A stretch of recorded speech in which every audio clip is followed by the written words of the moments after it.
Pops, do I have something special for you today? Our federal government has passed a new mandate that is going to provide tech in all cars to make sure that you can't drink and drive. This is a heck of a story. I can't wait to walk through this with you. Did you see it? I read part of it. I have had to appraise a vehicle of for someone who had been convicted of a DUI, and he had the breathalyzer thing that he had to blow into in order for me to be able to turn on the ignition in the car. Wow. Yeah. So, I mean, that stuff happens. What did that do to the resale value of the car? Like, how did you appraise Oh it? well, you can appraise You can take it. them out. Yeah, it gets taken out, and it has to be installed in the new car before he can drive off with the new car. Wow. But that was his expense, not ours. Nuts. And Yes. it's scary stuff. Obviously, you shouldn't be drinking and driving. That's why it's against the law. Yes. This article comes way of Jalopnik. They took pieces from U.S. News, who was reporting on this as well. Obviously, you can get tickets, you can get fines, you can go to jail, you can do a lot of bad things if you drink and drive.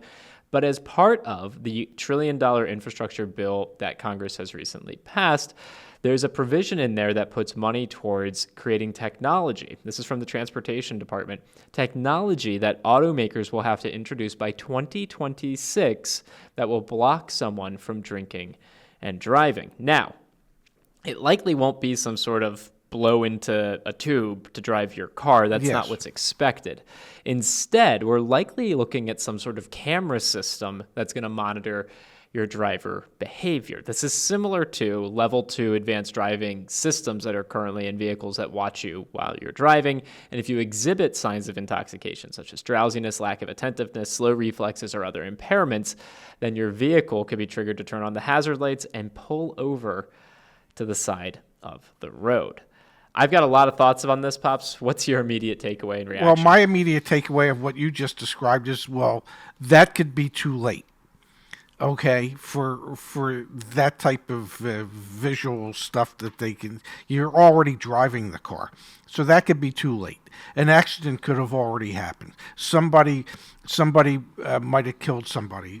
It's just there's got to be different technology than that, because that doesn't keep people from driving while drunk. It might stop them once the technology realizes that you are impaired and shouldn't be driving. If they want to have something that says you shouldn't drive when you've had too much to drink, then there has to be something that can measure your breath just built into the environment in the car without having to blow into something. They're just, I don't know that they could ever produce enough chips to do it, but you would think that there could be some type of receptor just built into the car that can determine alcohol levels or things.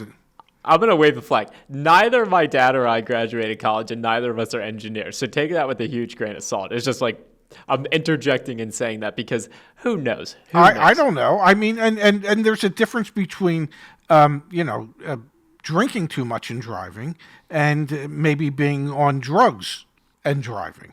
Yeah. So, okay. Interesting take that you had. I'm going to share with you my perspective and maybe get your reaction to it. You know how your Mini right now, when we drove cross country, and what do you have, like a 2020 Mini Cooper? I believe that's what it is, a Mini Clubman Clubman. all four.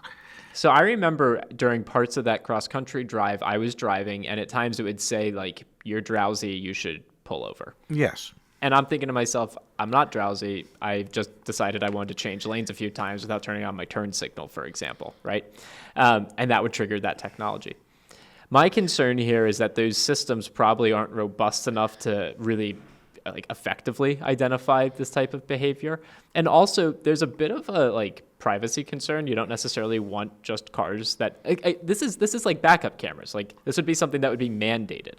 So it's not like you could go, we hear a lot of people come to the channel and say, I want to buy a car that doesn't have a bunch of chips. I want to buy a car that has a manual transmission. I want to buy a car that doesn't have cameras in it. This would be essentially saying, you can't. Yes. And to me, I don't love that direction. I love the sentiment. Let's find a way to get people to not drink and drive. And also, stop texting and driving. Stop it. I do it at red lights. You do it at red lights. Nowhere else. And you shouldn't even do that. But I'm trying to be realistic here. Like, stop texting and driving, because real people lose loved ones. They get hurt. Like, these are terrible things to do. But I'm not sure sticking a bunch of cameras in cars is really the way to do it. And maybe it's some sort of like, I don't know, maybe your insurance rates go through the roof, or I don't know. Tesla's got an insurance company, and like they track all your driving, and your insurance rates change based on how you drive. Like, maybe that's some way to incentivize for people to not be doing this stuff. I'm not sure, but I'm not sold that by 2026 we're going to have a great solution to this. And I think you're going to see a lot of backlash from a lot of people because of things not being ready. Well, I concur to a certain degree. It would be nice with the technologies that we seem to have today, and with what technology is going through moving forward, that there would be a way to be able to tell if somebody is too impaired to drive.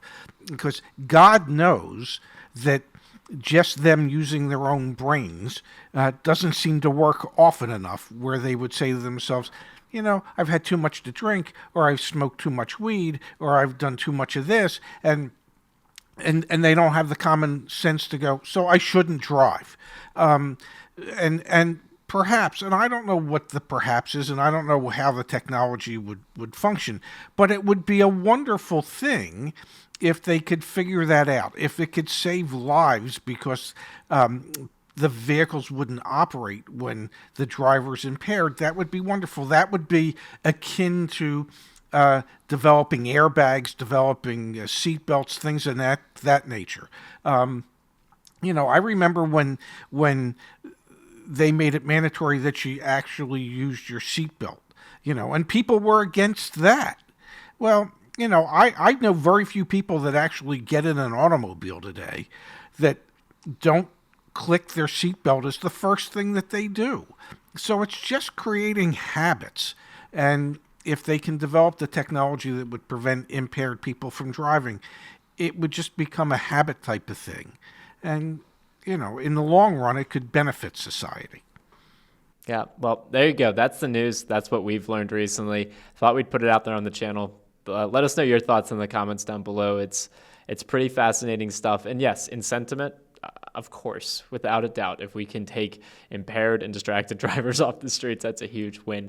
But we'll see what happens. Yes, absolutely.